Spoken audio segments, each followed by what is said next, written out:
अस्सलाम वालेकुम। पाकिस्तान से उम्र पे आई हुई एक फैमिली जब जद्दा एयरपोर्ट पे पहुंची तो फैमिली के सारे मर्दों को गिरफ्तार कर लिया गया और उसके बाद वो अभी तक जेल के अंदर हैं कि जितनी खवातीन साथ थीं अब वो अजियत में क्या उम्रा करेंगी, क्या इबादत होंगी जब मर्द मर्द हजरात जेल में बंद हैं। आखिर जिस फैमिली के साथ ऐसा क्यों हुआ, उनका कसूर था या नहीं, ये आप फैसला करेंगे। पूरी स्टोरी। हुकूमत पाकिस्तान का रवैया बड़ा अफसोसनाक होता है। अपने शहरियों को ये ऐसे छोड़ देती हैं, दुनिया का शायद ही कोई मुल्क ऐसा जुल्म करता हो। लेकिन क्या करें, किसके आगे रोना रोएं। हम अपने लोगों को तो कम से कम बतला सकते हैं कि आपने ये गलती नहीं करनी। पूरी स्टोरी आपसे शेयर करते हैं। तो खैर, हम आपको ये स्टोरी सुनाते हैं। कराची की एक फैमिली थी जनाब अली, जो कि जद्दा एयरपोर्ट के ऊपर पहुंची। उनके पास उनके सामान से ऐसी टेबलेट्स मिली जो कि मंशियात थी, नशावर गोलियां, सऊदी अरब में जिनका इस्तेमाल और जिनका लाना और ले जाना, पास रखना सब कुछ ममनू है। एयरपोर्ट पे पहुंचने में उनसे पूछा गया कि ये, उन्होंने कहा जी हमारी है। तो ये तो मंशियात हैं, ये क्यों आपके साथ? तो तब उन्होंने पूरी स्टोरी बताई। उनका कहना था कि हम कराची के एक एजेंट है, उससे 2,65,000 रुपए में पूरा फीकस उम्रा पैकेज लेके हम जद्दा पहुंचे। हमने उसको पेमेंट की है। जैसे ही हम एयरपोर्ट पे पाकिस्तान कराची एयरपोर्ट पहुंचे तो ये साहब भी अपने किसी दोस्त के साथ आ गए और कहने लगे कि मेरी वालदा जो है वो सऊदी अरब में हैं, बड़ी बीमार हैं, ये दवाइयाँ उनके लिए ले जाएं क्योंकि ये सऊदी अरब से नहीं मिलती। आप बरह कराम, अब वो भी मरवतन बूढ़ी खातून है, दवाई नहीं मिल रही। इंसानी हमदर्दी की बात है, उन्होंने वो दवाइयाँ उनसे ले ली और जनाब अली वो अपने पास रखी। और जब जद्दा एयरपोर्ट पे जब ये चेकिंग हुई तो पता चला ये तो नशावर गोलियां मंशियात हैं। अब ये लोग वहां फंस गए। अब उनको इतनी जल्दी ये कानून से बाहर नहीं आ सकेंगे क्योंकि उनके कब्जे से वो चीज बरामद हुई है।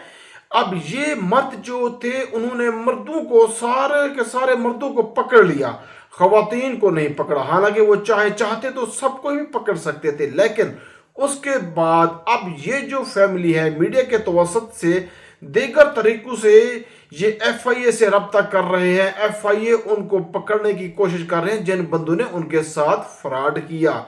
जो नक्शबंदी नाम का कोई एक ट्रैवल एजेंट था और वो क्लेम भी कर चुका है कि हाँ ये जनाब अली, ये जो दवाई है ये हमने भेजी थी, लेकिन मेरे एक दोस्त ने भेजी थी, उसने हमारे साथ ये दगा किया है।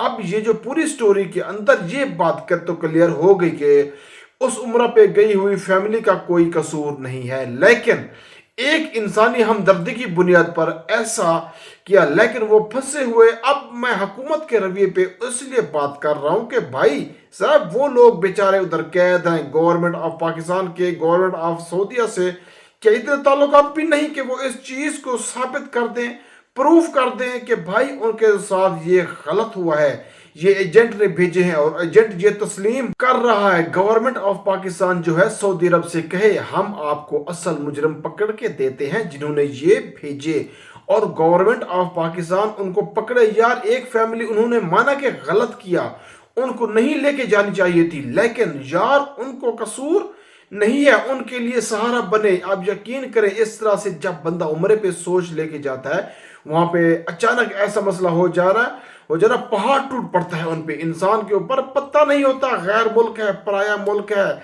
यहाँ पे होना क्या है, और फिर डर। ये यहाँ पे तो सर कलम करते हैं, कोई हिम्मत, कोई तसल्ली, कोई दिलासा, कोई इन फैमिली तक होना चाहिए हमदर्द और गमसार बनने वाला और उनके लोगों को छुड़वाए। लेकिन यहाँ पे कोई तफसीलात सामने नहीं आई। सिर्फ एक ही बताया गया कि जी वो ट्रेवल एजेंट जो है गायब है, उसको पकड़ने के लिए छापे मारे जा रहे हैं। पता नहीं आपका कब पकड़ेंगे। वैसे हमारे पास तो इलाके इतने रुपोश हो जाए बंदे का, तो बंदा पता नहीं चलता। खैर इस पाकिस्तानी फैमिली के लिए तो हम दुआ गो ही तो हैं। लेकिन सबक क्या है कि भाई साहब कोई जितना मर्जी कुछ आपकी तरले मिनते कर ले, मेडिसिन खास तौर पर ना लेके जाए। हम बार बार कह चुके हैं ये सऊदी अरब के अंदर बास मेडिसिन ऐसी हैं जो शायद नशावर भी नहीं है लेकिन ममनू है। تو وہ دوائیاں لے کے آئیں گے، پھنس جائیں گے۔ بہت مشکل ہوا، اپنی دوائی جو ہو تو ڈاکٹر کی رسید ساتھ رکھیں، اس نے جو تجویز کی ہو وہ بہت کم مقدار میں ہو، آپ وہ دوائی ساتھ لے کے جائیں۔ یہ نہیں کہ آپ اس کے کئی کئی پتے ساتھ رکھ لیں، اس لیے احتیاط ضروری ہے۔ یہ فیملی جو عمرہ پہ گئی تھی اس کے ساتھ جو کچھ ہوا آپ کے ساتھ نہ ہو۔ ہم یہ ویڈیو اس لیے بنا رہے ہیں اور اس امید سے بنا رہے ہیں کہ آپ لوگ احتیاط کریں گے، اور حکومت پاکستان ان لوگوں کے ساتھ ایسا کرنے والوں کو نشان عبرت بنانے کے لیے کم از کم ذرا تیزی اور پھرتی کے ساتھ کام کریں۔ ٹھیک ویسے ہی جیسے اپنے لیے کوئی قانون لانا ہوتا ہے تو پارلیمنٹ کا اجلاس بل پیش اور پاس بھی 2-3 دن کے اندر اندر ہو جاتا ہے، تو ان عوام کے لیے بھی ایسے ہی پھرتی حکومت دکھائے۔ امید کرتا ہوں آج کا ویلوگ آپ کو پسند آئے گا، اپنی دعاؤں میں یاد رکھنا۔ ملتے ہیں نیکسٹ ویڈیو میں، فی امان اللہ۔